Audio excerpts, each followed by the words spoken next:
ಎಲ್ಲರಿಗೂ ಧನ್ಯವಾದ. ಯಾಕಂದ್ರೆ ಇವತ್ತಿಗೂ ಕೂಡ ನಾವು ಸ್ವಾತಂತ್ರ್ಯ ಸಿಕ್ಕಿ 75-76 ವರ್ಷ ಆದರೂ ಕೂಡ ಬದುಕಿಗಾಗಿ ಜೀವನಕ್ಕಾಗಿ ಹೋರಾಟವನ್ನು ಮಾಡ್ತಾನೇ ಇದ್ದೀವಿ.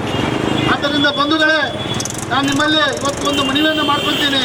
ಬಾಬಾ ಸಾಹೇಬ್ ಅಂಬೇಡ್ಕರ್ ಅವರದ್ದು ಹಾಕಿಕೊಟ್ಟ ಒಂದು ಮಾರ್ಗದಲ್ಲಿ ಇವತ್ತು ನಾವು ನಮ್ಮ ಮುಂದಿನ ಯುವ ಪೀಳಿಗೆಗೆ ಒಂದು ದಾರಿಯನ್ನು ಹೇಳಬೇಕಾಗುತ್ತೆ.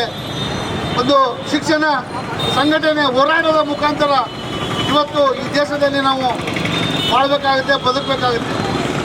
ಆದ್ದರಿಂದ ಸಂಗೊಳ್ಳಿ ರಾಯಣ್ಣ ಪ್ರತಿಷ್ಠಾನ ಅಧ್ಯಕ್ಷರಾಗಿರ್ತಕ್ಕಂಥ ಎಚ್.ಎಸ್. ಸೋಂಪುರವರು ಏನು ಇವತ್ತು 135ನೇ ಒಂದು ಬಾಬಾ ಸಾಹೇಬ್ ಅಂಬೇಡ್ಕರ್ ಅವರ ಒಂದು ಜಯಂತ್ಯೋತ್ಸವವನ್ನು ಮಾಡ್ತಾ ಇದ್ದಾರೆ. ಅದು ಒಂದು ಅತ್ಯಂತ ಮಹತ್ತರವಾದಂಥ ಒಂದು ಸಂಗತಿ. ಯಾಕಂದರೆ ಇಂಥ ಒಂದು ಜಯಂತಿಗಳು ಮಾಡಲೇಬೇಕು. ಎಲ್ಲ ಜಾತಿ ಜನಾಂಗದ ಜನರು ಇವತ್ತು ಈ ಒಂದು ಕಾರ್ಯಕ್ರಮದಲ್ಲಿ ಭಾಗವಹಿಸಬೇಕು. ಬಾಬಾ ಸಾಹೇಬ್ ಅಂಬೇಡ್ಕರ್ ಅವರ ವಿಚಾರಧಾರೆಗಳನ್ನು ನಾವೆಲ್ಲರೂ ಕೂಡ ಮೈಗೂಡಿಸಿದಾಗ ಮಾತ್ರ ಈ ದೇಶಕ್ಕೆ, ಈ ಸಂವಿಧಾನಕ್ಕೆ ನಾವು ಗೌರವವನ್ನು ಕೊಟ್ಟಂಗಾಗುತ್ತೆ. ಆದ್ದರಿಂದ ಮುಂಬರುವ ದಿನಗಳಲ್ಲಿ ಸಂವಿಧಾನವನ್ನು ಉಳಿಸೋಣ, ಸಂವಿಧಾನವನ್ನು ರಕ್ಷಣೆ ಮಾಡೋಣ, ಸಂವಿಧಾನದ ಪೀಠಿಕೆ ಅಡಿ ಒಳಗೆ ಇವತ್ತು ನಾವೆಲ್ಲರೂ ಕೂಡ ಜೀವನವನ್ನು ನಡೆಸೋಣ ಅಂತ ಹೇಳ್ಬಿಟ್ಟು ಹೇಳಿ, ನನಗೂ ಕೂಡ ಇಲ್ಲಿ ಕರೆದು ಎರಡು ಮಾತನಾಡಲು ಅವಕಾಶ ಮಾಡಿಕೊಟ್ಟಂತ ಈ ದೇಶಕ್ಕೆ ಸಂವಿಧಾನ ಕೊಟ್ಟಂಥ ಮಹಾನ್ ಮಾನವತಾವಾದಿ ಡಾಕ್ಟರ್ ಬಿ.ಆರ್. ಅಂಬೇಡ್ಕರ್ ಅವರ 135ನೆಯ ಜಯಂತಿ ಇಡೀ ದೇಶ ಜಗತ್ತಿನಲ್ಲಿ ಸಡಗರ ಸಂಭ್ರಮದಿಂದ ಆಚರಿಸುತ್ತಿದೆ. ಸನ್ಮಾನ್ಯ ಡಾಕ್ಟರ್ ಬಾಬಾ ಸಾಹೇಬ್ ಅಂಬೇಡ್ಕರ್ ಅವರು ಈ ದೇಶಕ್ಕೆ ಒಂದು ಲಿಖಿತವಾದಂಥ ಸಂವಿಧಾನ ನೀಡಿದ ಭಾಗವಾಗಿ ಇಡೀ ದೇಶ ಇವತ್ತ ಅತ್ಯಂತ ಜಗತ್ತಿನಲ್ಲಿ ದೊಡ್ಡ ಪ್ರಜಾಪ್ರಭುತ್ವ ರಾಷ್ಟ್ರವಾದಂಥ ಭಾರತ ಎಲ್ಲ ಪ್ರಜೆಗಳಿಂದ, ಪ್ರಜೆಗಳಿಗೋಸ್ಕರ ಪ್ರಜೆಗಳೇ ಆಳುವಂಥ ಒಂದು ಸರ್ಕಾರದ ವ್ಯವಸ್ಥೆ ಬಂದಿದೆ. ಎಲ್ಲರಿಗೂ ಕೂಡ ಮತದಾನದ ಹಕ್ಕು ಸಿಕ್ಕಿದೆ.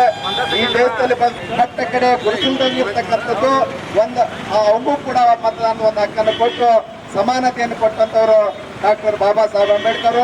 ಇಂಥ ಡಾಕ್ಟರ್ ಬಾಬಾ ಸಾಹೇಬ್ ಅಂಬೇಡ್ಕರ್ ಅವರ ಆದರ್ಶವನ್ನು ನಾವೆಲ್ಲ ದಿನನಿತ್ಯದಲ್ಲಿ ನಾವು ಅಳವಡಿಸ್ಕೋಬೇಕು.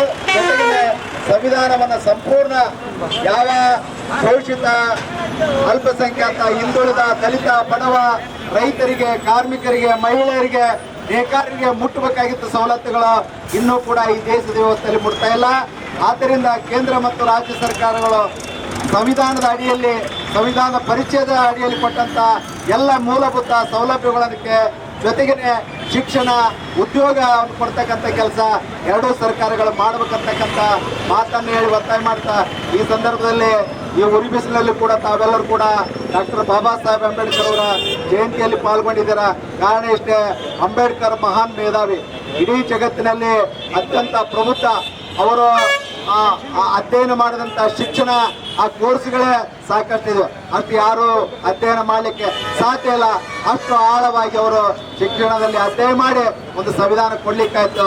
ವೃತ್ತಿಯಿಂದ ವಕೀಲರಾಗಿ, ಸಚಿವರಾಗಿ ಅನೇಕ ಈ ದೇಶದ ಕಟ್ಟುವಂಥ ಕೆಲಸವನ್ನ ಏನು ಬಾಬಾ ಸಾಹೇಬ್ ಅಂಬೇಡ್ಕರ್ ಮಾಡಿದ್ದಾರೋ, ಈ ಸಂದರ್ಭ ಅವ್ರನ್ನೆಲ್ಲರೂ ಕೂಡ ನಾವು ಸ್ಮರಣೆ ಮಾಡ್ತಾ ಅಂಬೇಡ್ಕರ್ ಅವರಿಗೆ ಜಯಂತಿಯ ಶುಭಾಶಯವನ್ನ ಗಜೇಂದ್ರಗಡ ಜನತೆಗೆ, ಸುತ್ತಲಿನ ಜನತೆಗೆ ತಿಳಿಸುತ್ತಾ ಈ ಸಂದರ್ಭದಲ್ಲಿ ಮಾತನ್ನು ಹೇಳಿಕ್ಕೆ ಅವಕಾಶ ಮಾಡಿಕೊಟ್ಟಂತ ಎಲ್ಲ ಬಂಧುಗಳಿಗೆ ವಂದಿಸಿ ನನ್ನ ಮಾತಿಗೆ ವಿರಾಮ ಹೇಳ್ತೇನೆ. ಧನ್ಯವಾದಗಳು. ಜೈ ಭೀಮ್, ಜೈ ಭೀಮ್, ಜೈ ಭೀಮ್.